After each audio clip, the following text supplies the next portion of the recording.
మిత్రదేశం Russia కోసం USA Europe దేశాలను ఎదిరించి భారతదేశం ఒక రిస్కీ డీల్ చేస్తోంది.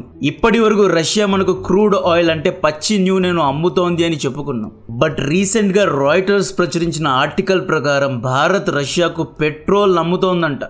60,000 మెట్రిక్ టన్నుల గ్యాసోలైన్ అంటే పెట్రోల్ రష్యాకు చేరవేశాం. 2022 ఫిబ్రవరిలో యుక్రెయిన్ యుద్ధం స్టార్ట్ అయినప్పుడు రష్యా నుండి ఆయిల్ కొని ఆర్థికంగా రష్యాకు సహాయపడిన భారతదేశం ఇప్పుడు పెట్రోల్ను సరైన టైంలో సప్లై చేసి మిత్ర దేశానికి భరోసాగా నిలబడింది. క్రూడ్ ఆయిల్ నిల్వలు ఎక్కువగా ఉన్న దేశాల్లో టాప్ 3లో రష్యా ఉంటుంది. అలాంటి రష్యా పెట్రోల్ కొనడం ఏంటి అనుకుంటున్నారా? చెప్తా. రష్యా యొక్క భూమి సముద్రం కింద billions of metric tons of crude oil నిల్వలు ఉన్నాయి.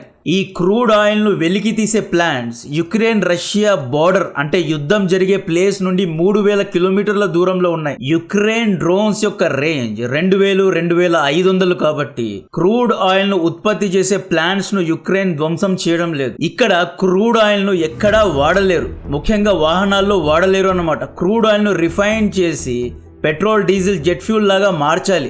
ఇక్కడ నాటో అండ్ యుక్రెయిన్ ఆడిన గేమ్ ఏంటి అంటే 2024 మార్చ్ వరకు యుక్రెయిన్ రష్యా యుద్ధం missiles, war tankers, artillery shells ద్వారా కన్వెన్షనల్గా జరిగింది.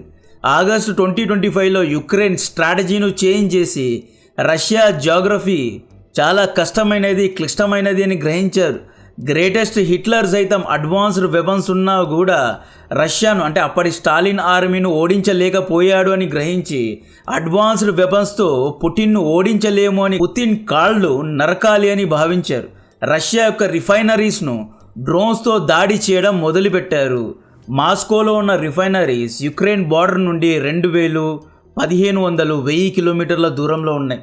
యుక్రెయిన్ క్రూడ్ ఆయిల్ ప్లాంట్స్ పై దాడి చేయడం కంటే రిఫైనరీస్ పై దాడి చేయడం చాలా ఈజీ. మాస్కోలో ఉన్న రియాజాన్ రిఫైనరీపై ఫస్ట్ దాడి చేశారు. ఆ తర్వాత స్లేవ్ నెఫ్ట్, బ్లాస్ట్ నెఫ్ట్, లెనిన్గ్రాడ్లో ఉన్న ఎన్నో రిఫైనరీస్ను తగలబెట్టేశారు. ఇలా 1, 2 కాదు 14 రిఫైనరీస్పై డ్రోన్స్తో దాడి చేసింది యుక్రెయిన్. రష్యా యొక్క 40% రిఫైనరీస్ను డిసెంబర్ 2025లో ధ్వంసం చేశారు. రిఫైనరీస్ లేవు అంటే Russia petrol, diesel and jet ఫ్యూల్ను తయారు చేసుకోలేదు. ఈ రిఫైనరీస్లో ఎన్నో pumps, distilleries, electronics, control systems, semi automated programming, BMS ఇలా ఎన్నో సిస్టమ్స్ ఉంటాయి. ఇక్కడ మీరు నన్ను అడగచ్చు, రష్యా దగ్గర ఎంతో టెక్ ఉంది కదా, ఈ రిఫైనరీస్ను మళ్ళీ రిపేర్ చేసుకోవచ్చు కదా అంటే అది అంత ఈజీ కాదు. రిఫైనరీస్లో ఉన్న processing units like industrial control systems US యొక్క హనీవెల్ అనే కంపెనీ నుండి, జర్మన్ యొక్క సీమెన్స్ అనే వెస్టర్న్ కంపెనీస్ నుండే సప్లై అవుతాయి. దీన్ని రిపేర్ చేయాలి అంటే ఈ 2 కంపెనీసే రావాలి. శాంక్షన్స్ కారణంగా ఈ కంపెనీస్ రష్యాకు హెల్ప్ చేయడం లేదు. Honeywell, Siemens, data centres, corporate బిల్డింగ్స్లో కంట్రోల్ సిస్టమ్స్, బిఎంఎస్ కాంపోనెంట్స్ ఇలా ఇండియాలోని మ్యాక్సిమం 70% జాబ్స్ అన్ని ఈ 2 కంపెనీసే చేస్తూ ఉంటాయి. బెంగళూరులో సిమెన్స్, హనీవెల్ చాలా యాక్టివ్గా ఉన్నారు. ఈవెన్ హైదరాబాద్లో కూడా ఇప్పుడు వారి యొక్క బిజినెస్ను వీళ్ళు ఎక్స్పాండ్ చేస్తున్నారు. ఈ Honeywell, Siemens controllers sensor supply లేకపోతే ప్రాజెక్ట్సే డిలే అవుతున్నాయి. ఒక్క హనీవెల్ యాక్చువేటర్ లేదు అంటే లేదా ఒక్క సెన్సార్ లేదు అంటే మొత్తం building HVAC system shut down అవుతుంది. ఈ హనీవెల్, సిమెన్స్ యొక్క కాంపోనెంట్స్, కంట్రోలర్స్, సెన్సార్స్ ఇవన్నీ చిన్నవే, బట్ ఇవి లేవు అంటే మొత్తం ప్లాంట్ను షట్ డౌన్ చేసుకోవాలి. క్రూడ్ ఆయిల్ను రిఫైన్ చేసే డిస్టిలరీ ప్లాంట్స్ ఉంటాయి కదా, దీని యొక్క ఎక్స్ట్రీమ్ హీట్ అండ్ ఎక్స్ట్రీమ్ ప్రెషర్ను మేనేజ్ చేసే చిన్న చిన్న కంట్రోలర్స్ హనీవెల్ లేదా సిమెన్స్ సప్లై చేసి ఉంటుంది. ఈ కంట్రోలర్స్ లేవు అంటే ప్రెషర్, టెంపరేచర్ను మెయింటైన్ చేయలేరు. డిస్టిలరీ పేలిపోయే ప్రమాదం కూడా ఉంది. ఈ కంట్రోలర్స్ అమ్మద్దు అని జర్మనీ ప్రభుత్వం సిమెన్స్పై, అమెరికన్ ప్రభుత్వం హనీవెల్పై ఒత్తిడి పెడుతోంది. ఈ కంట్రోలర్స్ చైనా దగ్గర కూడా లేవు. చైనాకు చిప్స్ అండ్ కంట్రోలర్స్ వెస్ట్ నుండే వస్తాయి. చైనా రివర్స్ ఇంజనీరింగ్ చేసే ఇంత పెద్ద సామ్రాజ్యాన్ని తయారు చేసుకుంది. సో చైనా కూడా రష్యాకు డైరెక్ట్గా హెల్ప్ చేయలేదు. ఒకవేళ నిజంగా చైనా హెల్ప్ చేయగలిగితే 2025 డిసెంబర్ నుండి రిఫైనరీస్పై దాడి జరుగుతోంది. ఈ పాటికి రిఫైనరీస్ రిపేర్ అయి ఉండేవి. Russia despite of having huge crude oil India నుండి పెట్రోల్ కొనే పరిస్థితి. మార్చ్లో ఇరాన్ యుద్ధం స్టార్ట్ అయింది. ఈ టైంలో బ్యారెల్ $90కు పెరిగింది కాబట్టి ఈ టైంలో రష్యా బాగానే సంపాదించుకుంది. యుద్ధం అయిపోయిన తర్వాత క్రూడ్ ఆయిల్ ధరలు అమాంతం తగ్గిపోయాయి, $70కు తగ్గిపోయాయి. జూన్లో బ్లిట్స్ అని చెప్పి ఆ జెలెన్స్కీ ఏదో హిట్లర్ లాగా యుద్ధాన్ని ప్రకటించాడు. జూన్ నెలలో అంటే గత 10 రోజుల నుండి ప్రతిరోజు 300 నుండి 500 చీప్ డ్రోన్స్ను రష్యాపై ఫైర్ చేసి రష్యన్ రిఫైనరీస్ను ఇంకా హ్యాండిక్యాప్ చేసేశారు. నాటో, యుఎస్ఏ, యుక్రెయిన్ యొక్క ప్లాన్ ఏంటి అంటే రష్యా యొక్క రిఫైనరీస్ మొత్తాన్ని ధ్వంసం చేసేసి రష్యా యొక్క ఆర్థిక లైఫ్ లైన్స్ను, ఎకనామిక్ లైఫ్ లైన్స్ అన్నిటినీ క్లోజ్ చేసి రష్యాకు సీజ్ ఫైర్ కోసం కూర్చోబెట్టాలి అని చూస్తున్నారు. వీళ్ళు ఇరాన్ యుద్ధంలో కూడా ఇలాగే చేశారు. కార్గ్ ఐలాండ్పై దాడి చేస్తా, ఇరాన్ యొక్క ఆయిల్ అండ్ గ్యాస్ ప్లాంట్స్పై దాడి చేస్తా అని చెప్పి బెదిరించి ఇరాన్ను సీజ్ ఫైర్లో కూర్చోబెట్టారు. కట్ చేస్తే మాస్కో, క్రీమియా వంటి పెద్ద పెద్ద నగరాల్లో పెట్రోల్ షార్టేజెస్ వచ్చేసాయి. అంటే యుద్ధం కాస్త ఇప్పుడు రష్యాలో ఉన్న ప్రజల ఇళ్ళ వరకు వెళ్ళింది. అంటే రష్యాలో ఇది చాలా రెడ్ ఫ్లాగ్ లాంటిది. అంటే రష్యన్ ప్రజలు కోపంగా ఉన్నారు అంటే వీళ్ళు తిరుగుబాట్లు చేయొచ్చు. రష్యాలో కమ్యూనిజం ఉంటుంది. ప్రజలు సంతోషంగా లేరు అంటే వీళ్ళు రోడ్స్ పైకి వస్తారు, తిరుగుబాట్లు చేస్తారు. పుతిన్పై కూకు కూడా ప్లాన్ చేయగలరు. రష్యా యొక్క డూమా పార్లమెంట్ ఎన్షోర్ చేసే పని ఏంటి అంటే యుద్ధం రష్యా యొక్క హౌస్ వరకు రాకూడదు, ఇంటి లోపలి వరకు రాకూడదు అనేది వీరి యొక్క స్ట్రాటజీ. ఈ పెట్రోల్ లేవు అంటే మాస్కో బయట గ్యాస్ స్టేషన్ బయట క్యూలు కడుతున్నారు. టిక్టాక్లో వీడియోస్ తీసి లేదా ఈ ఇన్స్టాగ్రామ్లో వీడియోస్ తీసి రష్యాలో ఆయిల్ షార్టేజ్ ఉంది, క్రూడ్ ఆయిల్ నిల్వలు బిలియన్స్ ఆఫ్ టన్స్ ఉన్నా కూడా మాకే పెట్రోల్ లేదు అని చెప్పి వాళ్ళు బాధపడుతున్నారు. అండ్ రష్యా యుద్ధం చేయాలి అన్నా కూడా పెట్రోల్ కావాలి, అంటే మినిమం అమౌంట్ ఆఫ్ పెట్రోల్ కావాలి. రష్యాకు చైనా పెట్రోల్ అమ్మడానికి లేదు, బికాజ్ చైనా దగ్గర ఇంత పెట్రోల్ ఎక్స్పోర్ట్ చేసే సామర్థ్యం లేదు. ఆ ఉన్నా కూడా రోజుకు చైనా 155 lakhs barrels ఆఫ్ ఆయిల్ను కన్స్యూమ్ చేస్తుంది. కాబట్టి డొమెస్టిక్గా చైనా తమ దేశంలో సప్లైస్ను చూసుకోవాలి. యుఎస్ఏ లేదా యూరోప్ వంటి దేశాలు రష్యాకు పెట్రోల్ అమ్మవు, బికాజ్ శాంక్షన్స్ ఉన్నాయి కాబట్టి. అండ్ రష్యా యుద్ధం చేస్తోంది వారిపైనే కాబట్టి వీళ్ళు అమ్మరు. ఆఫ్రికాకు అంత సీన్ లేదు, సౌత్ ఏషియాకు అంత సీన్ లేదు. జపాన్ దగ్గర పెట్రోల్ నిల్వలు, రిఫైనింగ్ కెపాసిటీ లేదు. సౌదీ, యుఏఈ, ఇరాన్ వంటి గల్ఫ్ దేశాలు క్రూడ్ ఆయిల్ను అమ్ము అంటే అమ్ముతాయి తప్పితే రిఫైన్ చేసి పెట్రోల్, జెట్ ఫ్యూల్ను అమ్ము అంటే అమ్మడానికి గల్ఫ్ దేశాల దగ్గర సామర్థ్యం లేదు. ప్రపంచంలో రష్యాను సేవ్ చేసే ఒకే ఒక్క దేశం భారతదేశం. మనం తప్పితే ఈ యొక్క క్రైసిస్ నుండి రష్యాను ఎవరే కానీ కాపాడుకోలేరు. కావాలంటే మీరు ఎక్కడైనా రీసెర్చ్ చేసుకోండి. ఇక రష్యా పనైపోయింది అనుకునే టైంలో మనం ఎంట్రీ ఇచ్చాం. ఇండియాలో 2 పెద్ద కంపెనీస్ అయిన రిలయన్స్ అండ్ నయారా. ప్రపంచంలో ఎక్కడా లేని స్పీడ్ మన దగ్గర ఉంది. రోజుకు 4 లక్షల barrels ఆఫ్ పెట్రోల్ను ఉత్పత్తి చేసే సామర్థ్యం మన దగ్గర ఉంది. కాబట్టి మనం ఏం చేసాం, యుఎస్ఏ శాంక్షన్స్కు భయపడకుండా సైలెంట్గా రష్యా నుండి $50-60 ఖర్చు పెట్టి క్రూడ్ ఆయిల్ను కొన్నాం. గుజరాత్లో దీన్ని రిఫైన్ చేసి పెట్రోల్ను రష్యాకి అమ్మాం. ఇక్కడ కొంతమంది ఇండియా వ్యాపారం చేస్తోంది అంటున్నారు. ఇది నిజం కాదు. రష్యా పార్లమెంట్ అయిన డూమా రంగంలో దిగింది. రష్యాలో ఉన్న పెట్రోల్ పంప్ కంపెనీస్కు సబ్సిడీస్ ఇచ్చారు. తక్షణమే పెట్రోల్ను ఎక్కడ దొరికితే అక్కడ ఇంపోర్ట్ చేసుకోవాలి అని చెప్పి కార్యనిర్వహణ చట్టాలను పాస్ చేశారు. ప్రతి నెల ఇండియా రష్యాకు 4 lakhs barrels ఆఫ్ పెట్రోల్ను అమ్ముతోంది. ఆల్రెడీ ఒకసారి 2025లో రష్యా నుండి క్రూడ్ ఆయిల్ కొంటున్నారు, యుక్రెయిన్ యుద్ధాన్ని ఫండ్ చేస్తున్నారు అని చెప్పి ట్రంప్ మనపైన అరిచాడు, కోపడ్డాడు, సెకండరీ శాంక్షన్స్ వేశాడు, భారత్పై 50% టారిఫ్ను విధించాడు. Navarro, the so called USA trade expert రంగంలో దిగి పిచ్చిగా వాగాడు. యుక్రెయిన్ యుద్ధం అంట ఇండియానే ఫండ్ చేస్తోందంట, రష్యా నుండి మనం ఆయిల్ను కొంటున్నామంట, ఆ డబ్బుతో రష్యా వెపన్స్ను, డ్రోన్స్ను కొంటోందంట, ఆ డ్రోన్స్ను యుక్రెయిన్పై వేస్తోందంట, ఆ డ్రోన్స్ను పోలాండ్పై వేస్తోందంట. అంటే ఇండియా డబ్బుతోనే రష్యా యుద్ధం చేస్తోందంట. ఇండియన్ డబ్బు ఇండైరెక్ట్గా యుక్రెయిన్ ప్రజల్ని చంపుతోంది అన్నట్లు ఆ నెవరో ఏదేదో మాట్లాడాడు, రైట్? అప్పట్లో ఇండియా యుఎస్ఏ మధ్య సంబంధాలు కూడా బలహీనపడ్డాయి. మరి ఇప్పుడు మళ్ళీ ఎందుకు మనం రష్యాకు సపోర్ట్ చేయాలి అంటే సపోర్ట్ చేయాల్సిందే. చరిత్రను ఎప్పటికీ మనం మర్చిపోకూడదు. 1971 యుద్ధంలో చైనా, యుఎస్ఏ ఇద్దరూ కలిసి పాకిస్తాన్కు సపోర్ట్ చేస్తూ ఉంటే రష్యా మన కోసం న్యూక్లియర్ వార్షిప్స్ను బే ఆఫ్ బెంగాల్లో పంపినందుకే ఇప్పుడు మనం ఇలా ఉన్నాం. 1961లో ఇండియన్ ఆర్మీను కాపాడింది రష్యన్ వెపన్స్. ఆపరేషన్ సింధూర్లో S-400 లేకపోయి ఉంటే ఢిల్లీపై మిసైల్స్ దిగేవి. రష్యాతో మనం బ్రహ్మోస్ను కలిసి తయారు చేయలేకపోయి ఉంటే నూర్ఖాన్ ఎయిర్ బేస్ పై దీవాలి జరిగి ఉండేదే కాదు. అండ్ బ్రహ్మోస్ను మనం సౌత్ చైనా సీ దగ్గర ఉన్న ఫిలిప్పీన్స్, వియత్నాం వంటి దేశాలకు అమ్మి ఉండేవాళ్ళమే కాదు. ఆపరేషన్ సింధూర్లో ఉమ్మా అని చెప్పి పాకిస్తాన్కు డ్రోన్స్ను అమ్మిన టర్కీకు బుద్ధి చెప్పడానికి సైప్రస్, అర్మేనియా వంటి దేశాలకు మనం బ్రహ్మోస్ను అమ్మేవాళ్ళమే కాదు, లేదా యుద్ధ ఆయుధాలను అమ్మేవాళ్ళమే కాదు.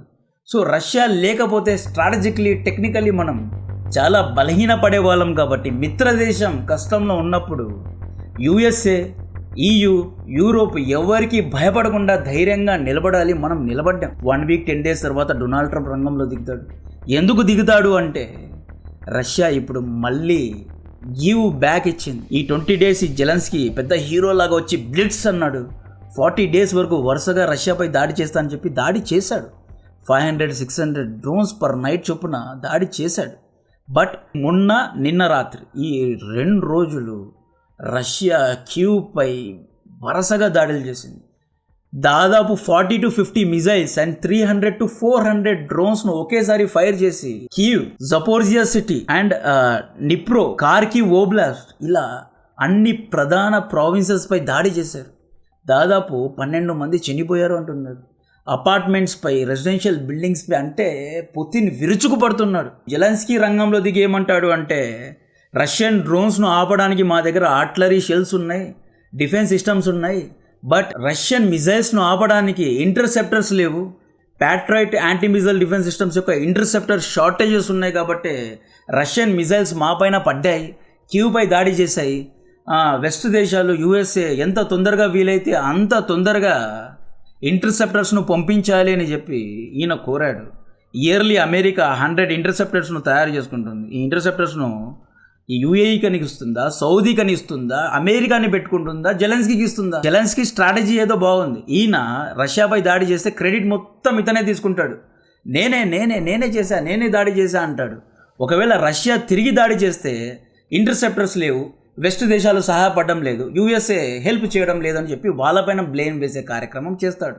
నెక్స్ట్ ఏం జరుగుతుంది అంటే కొన్ని రోజుల తర్వాత ఘోరంగా ఓడిపోయిన తర్వాత ఎవరిపైనో బ్లేమ్ వేయాలి కదా, జెలెన్స్కీ బ్లేమ్ ఇండియా పైన వేస్తాడు. డొనాల్డ్ ట్రంప్ రంగంలో దిగి ఇండియా పెట్రోల్ అమ్మినందుకే రష్యా ఫ్రంట్ లైన్స్లో ఫాస్ట్గా మూవ్ అయింది, రష్యా యొక్క వార్ వెపన్స్ లేదా రష్యా లాజిస్టిక్స్ అన్నీ పెట్రోల్ ద్వారా అంటే గ్యాసోలైన్ ద్వారానే వెళ్తాయి, రష్యా చాలా ఫాస్ట్గా ఫ్రంట్ లైన్స్కు యుద్ధ ఆయుధాలను చేరవేసింది కాబట్టే యుక్రెయిన్ ఓడిపోతోంది, ఇండియా వార్ ఫండింగ్ చేస్తోంది, ఇండియా డిస్పైట్ ఆఫ్ శాంక్షన్స్ రష్యాకు పెట్రోల్ అమ్మింది అంటే సీక్రెట్గా అమ్మింది అని చెప్పి ఇండియాపై బ్లేమ్ వేసి ఇండియా వార్ ఫండింగ్ అని చెప్పి ఇండియాపై 50% టారిఫ్ ఇస్తారు. అంటే ఇండియా పైన లాస్ట్కి పడతారు అనమాట.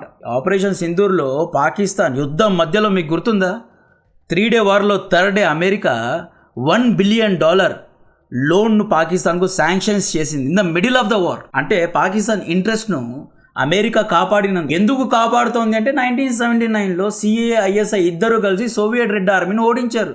ముజాహిదీన్లు కానీ తాలిబాన్ కానీ ఆఫ్ఘనిస్తాన్లో అమెరికాకు హెల్ప్ చేసిందే పాకిస్తాన్. ఇరాన్ సీజ్ఫైర్లో కూడా బ్రోకర్ లాగా ప్రవర్తించారు. ఇరాన్ను మోసం చేసి $300 బిలియన్ ఇస్తాము అవి ఇవి అని చెప్పి గాలిబాఫ్ను, అబ్బాస్ అరచిను మోసం చేసి సీజ్ఫైర్ చేయించుకున్నారు. సో ఇప్పుడు డొనాల్డ్ ట్రంప్ ఇండియాపై బ్లేమ్ వేయడానికి సిద్ధంగా ఉన్నాడు. ముఖ్యంగా ఖతారీ పత్రిక అయిన అల్ థానీ గారి అల్లుడి కంపెనీ అయిన అల్ జజీరా ఏమంటుంది అంటే ఇన్ని రోజులు యుక్రెయిన్ అమెరికా స్ట్రాటజీ వేసి రష్యా యొక్క 40% రిఫైనరీస్పై దాడి చేస్తే రష్యా దగ్గర పెట్రోల్ షార్టేజ్ ఉంటే ఆ ఇండియా వచ్చేసి రష్యాకు పెట్రోల్ అమ్మేసింది. ఇండియాలో నయారా కంపెనీ ఉంది, ఆ కంపెనీలో 50% షేర్స్ రష్యాకు ఉన్నాయి అని చెప్పి కావాలని రెచ్చగొట్టే ప్రయత్నాలు అల్ జజీరా చేస్తుంది. అల్ జజీరా వంటి పాపిస్టి పత్రిక నేను ఎక్కడా చూడలేదు.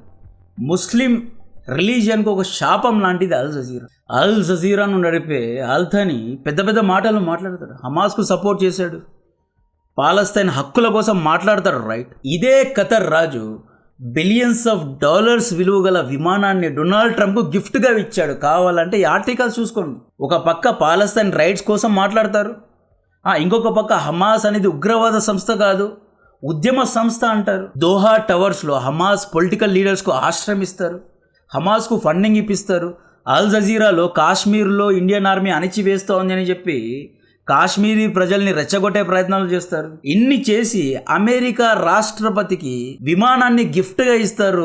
మీ అంత హిపోక్రటిక్ అంటే డబుల్ స్టాండర్డ్ పర్సన్స్ అనేది ఖతార్ అంట బ్రోకరిస్ట్ దేశం ఇంకేది ఉండదు. సో ఈ విధంగా అల్ జజీరా కూడా రెచ్చగొట్టే ప్రయత్నాలు చేస్తోంది. రాయిటర్స్ ఆల్రెడీ ఇండియా ఈ supplying 60,000 metric tons of petrols and monthly 4 lakhs metric tons of petrol India supply చేస్తోంది. యుక్రెయిన్ ఎఫర్ట్స్ నీరు గారుస్తోంది ఇండియా అని చెప్పి ఇండియాను టార్గెట్ చేశారు, ఇండియాను స్పాట్ లో పెట్టారు. హర్దీప్ సింగ్ పూరి గారు పెట్రోలియం మినిస్టర్ రంగంలో దిగి ఏమంటారు అంటే, మనం గ్లోబల్ మార్కెట్స్ కు పెట్రోల్ అమ్ముతున్నాం, అక్కడ నుండి రష్యా పెట్రోల్ కొంటోంది అని చెప్పి ఈయన సిచ్యువేషన్ ను కూల్ డౌన్ చేయడానికి ట్రై చేశారు. ఇక్కడ వరల్డ్ ఆర్డర్, ఇంటర్నేషనల్ లా అని ఎందుకంటారు అంటే, as per international law once Russia నుండి క్రూడ్ ఆయిల్ మనం కొనుక్కుంటే దాన్ని గుజరాత్ లేదా మ్యాంగ్లూర్ యొక్క రిఫైనరీస్లో పెట్టుకున్నాము అంటే ఆ క్రూడ్ ఆయిల్ ఇండియాది అయిపోతుంది, అది రష్యాది కాదు. ఈ క్రూడ్ ఆయిల్ను మనం రిఫైన్ చేసి యూరోప్కు అమ్ముతున్నాం, రష్యాకు అమ్ముతున్నాం. రష్యాకు ఇంత పెట్రోల్ కావాలి, మార్కెట్లో ఇంత షార్టేజ్ ఉంది, దాన్ని మనం అమ్ముతున్నాం అని చెప్పి మనం జస్టిఫై చేయడానికి ట్రై చేస్తున్నాము. బట్ కొన్ని రోజుల తర్వాత డెఫినెట్గా డొనాల్డ్ ట్రంప్ ఇండియానే టార్గెట్. ఈ రోజు పాకిస్తాన్ యుఎస్ఏ మధ్య క్రిప్టో డీల్ కూడా అయిపోయింది. ఆల్రెడీ చాలా సార్లు చెప్పా, పాకిస్తాన్ క్రిప్టో మొత్తాన్ని ట్రంప్ కొడుకులకు అమ్మేసింది అని. పాకిస్తాన్లో డిజిటల్ కరెన్సీ మొత్తం ఇంకా ట్రంప్ కొడుకులే మేనేజ్ చేస్తున్నారు. అమ్మేశారు, దేశాన్ని అమ్మేశారు. బలోచిస్తాన్ యొక్క రేర్ అర్త్స్ ను అమెరికాకు అమ్మేశారు, గ్వాదర్ పోర్ట్ ను చైనాకు అమ్మేశారు, సిపాక్ ను పిఓకే ను ఎవరికైనా అమ్మేసి ఉంటారు, సాక్ష్యం వ్యాలీని ఆల్రెడీ చైనాకు అమ్మేశారు. పంజాబ్ తప్పితే సింధ్ ను కూడా ఎవరికో అమ్మేసి ఉంటారు. 41 fighter jets 5th generation China supply చేస్తోంది, ఏదో అమ్మి ఉంటారు అందుకే సప్లై చేస్తోంది. సో ఈ విధంగా ఇండియా ప్రపంచాన్ని ఎదిరించి, యుఎస్ యొక్క శాంక్షన్స్ ను ఎదిరించి రష్యాకు సపోర్ట్ చేసింది. సో దీని గురించి నా మరిన్ని డీటెయిల్స్ ఇస్తూనే ఉంటా. కాంటెంట్ నచ్చితే వీడియోను లైక్ చేయండి, ఛానల్ సబ్స్క్రైబ్ చేసి అందరికీ షేర్ చేయండి. జై హింద్.